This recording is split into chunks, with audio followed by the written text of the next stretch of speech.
Hi everyone, welcome back to That Japan Life with me, Jill. Happy New Year! It's 2022. And well, today I want to talk to you about YouTube.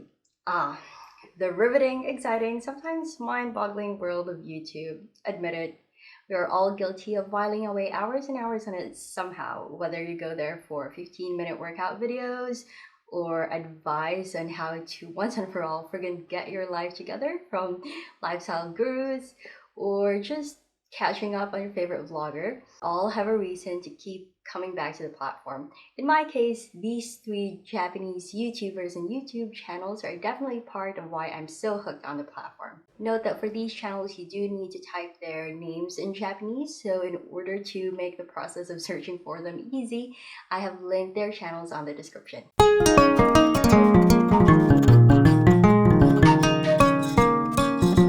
Alright, channel number 1. nasu D no大冒険 YouTube版 The Great Adventures of nasu D YouTube version. So, behind this channel is a guy called nasu D.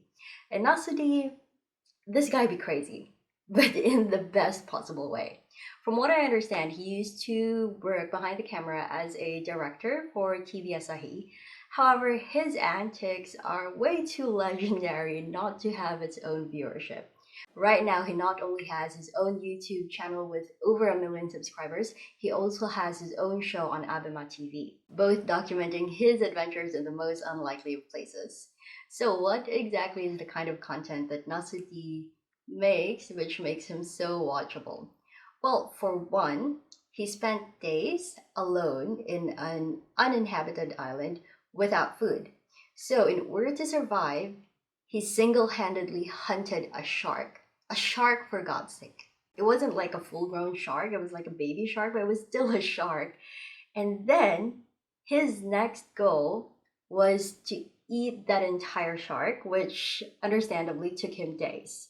I know on paper he sounds like some macho man Steve Irwin type of content creator. In reality, he is anything but. He is very funny in a way that he's not trying hard, and it's like you just want to hug him because he's like a kid who is just out trying to explore his world. He is a very likable character. For example, the most entertaining part of the series on the uninhabited island was not even the shark hunting, life risking part, it was after. When he had the shark, he went on to enthusiastically, very enthusiastically, prepare it in different ways, and even ranking the dishes on which tastes the best and which tastes the worst. He was grilling the shark, he was making soup from it, he was making some sashimi, I think he even made some sushi, and he made different sauces and just every other type of preparation that you can think of. And every time he eats it, his reaction is always very genuine, and he's just really, really funny and natural and likable. Obviously, the Mujinto or Uninhabited Island series is one of my favorites, and understandably, it's also one of his most popular content. But on his channel, there's still so much more to watch. So, for example, there was this one time he went to the Amazon, and members of this Amazon tribe played a joke on him, and they put a concoction in his face which turned it black 4 days. Like it was really black. And that's actually why he's called Nasu. Nasu means eggplant. So his entire face was black and he has this like ponytail. So he looked like an eggplant. And then D is director.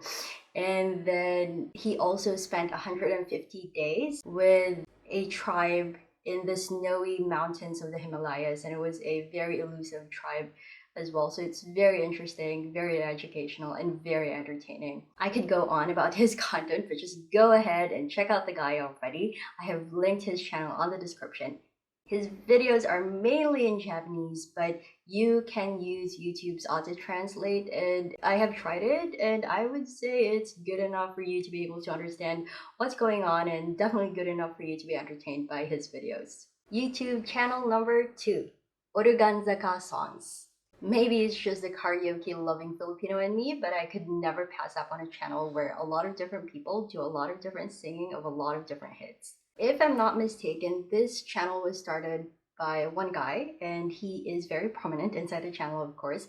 And I forgot his name because it's kind of long. His YouTube name, it's like Nijiro or something. In the videos, he always has his cap backward. That's like his signature. And anyway, this guy apparently has absolute pitch. He has perfect pitch. And so, well, yeah, he loves music.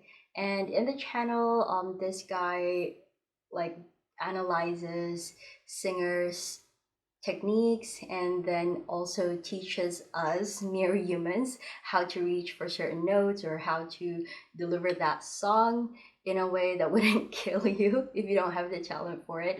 But what I really love about this channel is that it has a lot of videos that feature amateur singers duetting or like singing in a chorus to whatever is dominating the airwaves in Japan. It's just so refreshing for me to see people in their own like living room just belting their hearts out and surprising you with the amount of talent that they have.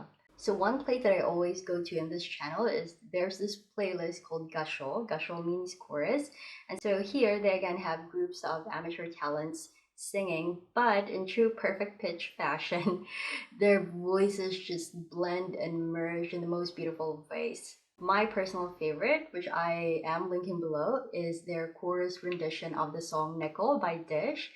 First of all, I love that song. I'm in love with that song. And secondly, this chorus happened to be performed by Oruganzaka Song's so-called Big Four singers. I specifically love two of the Big Four singers, and one of them is named Shirasuta. His YouTube name is Shirasuta. And he's this very flamboyant entertainer. Like when you look at the videos, you just will not miss him because he has the most entertaining facial expressions and actions. He's dancing, and he also has this angelic voice, and he also happens to be gay, which as far as Japanese people are concerned makes him kind of unique. But yeah, I love him. I love the way he sings, and he really entertains me. And the other of the Big Four that I like is this guy named Tasuku Koma, I think. Yeah, Tasuku Koma. And he's this like big bearded guy, but the voice that he has is just so pleasantly surprising because if you look at him, there's just no way that his voice matches the way he looks. So I have linked that video in the description. Watch it and be mesmerized by their chorus of the song Neko. And lastly, channel number 3, Ikupi channel. The reason why I love this channel is a bit more personal. It takes me back home. So Ikupi is this Japanese YouTuber based in my hometown of Cebu.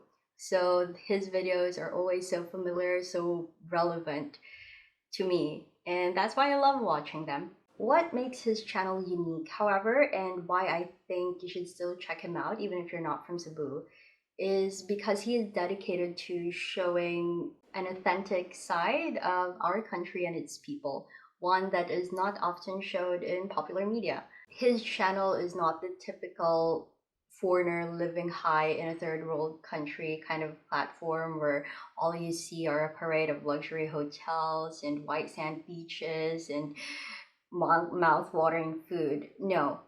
Ikupi makes friends with the locals, he takes you on tours in the local wet market, even the red light district, and he even braves some of the most notorious slums in Cebu. Now, I know what you're thinking, yet another Nas Daily type of creator exploiting the novelty of being in an impoverished country to make money for himself. Honestly, I had the same thoughts before I started watching his videos. Even at the peak of his popularity, I have never been a big fan of Israeli YouTuber Nas Daily, especially when he started making a lot of content about the Philippines. When I watched his videos, I always felt being taken advantage of. But when I watch Ikupi's videos, I do not feel that way at all. Sometimes I even feel celebrated for my culture. And I think you should definitely check him out. Let me know in the comments if you disagree. But yeah, I think he shows an authentic and nice side of the Filipinos without having to sugarcoat the poverty that is present in our country and all the other social problems that we have in the country. And that's why I like him. Aside from his most recent videos detailing his experiences after Typhoon Odette laid waste on my hometown, some of my favorite contents of him, one was there are like two videos where street children, well technically they're those children actually have a home. They're brothers. They have a home, but they're always on the street because they don't like going to school. And these three street children somehow managed to get Ikupi to pay for a meal in McDonald's, I think, and then buy them new slippers and also even bring them to a resort hotel so they could enjoy the pool. So I thought that was very enjoyable and very funny and also very heartwarming because it was like a Christmas present from him to the kids. And then he also has this video where he goes to a slum area in Cebu where Bajaus live and he interacts with the Bajaus, and even some of the local Cebuanos might not want to do that because, to be honest, Bajaus do have like a bad reputation. But in that video he spoke with this other Japanese who a few years ago was very popular in social media because this Japanese guy decided to live with the Bajaus, and so they interacted with the locals, and somehow their goal for that video was to show that the Bajaus' bad reputation is not really justifiable and that they're honest, hardworking people. Yeah, so that's the kind of content that he shows. And anyway, Ikupi is a prolific creator. He has a lot of videos and I could go on telling you about them, but just check out his channel and you'll see. He does interact with the locals, so sometimes you would see him speaking in English. To be honest though, his English is not the best out there, even though he's been in the country for a couple of years now. In one video, he actually starts chatting up this elderly gentleman he sees on the street, and then this elderly gentleman turns out to be someone who is making a living collecting trash like plastic bottles and cans from the street. And then when they were talking, this elderly gentleman is like super fluent in English, especially compared to him. Yeah, I think that's a cute characteristic of Ikupi as well. Sometimes he makes videos with his friend or friends, and I think his friend speaks better English and also I think even speaks some Cebuano. So if you're Cebuano, you could understand that. And also I tried out the auto translate in YouTube and it works okay. So if you want to watch his videos, just turn on auto translate as well. So there you go. Those are my 3 favorite YouTubers and YouTube channels. Check out their videos. I really love their content and I really enjoy watching them. And I hope that you would enjoy watching them as well. Thank you so much for watching my video. If you liked it, do give me a thumbs up. And if you haven't yet, please don't forget to subscribe to my channel. Bye bye.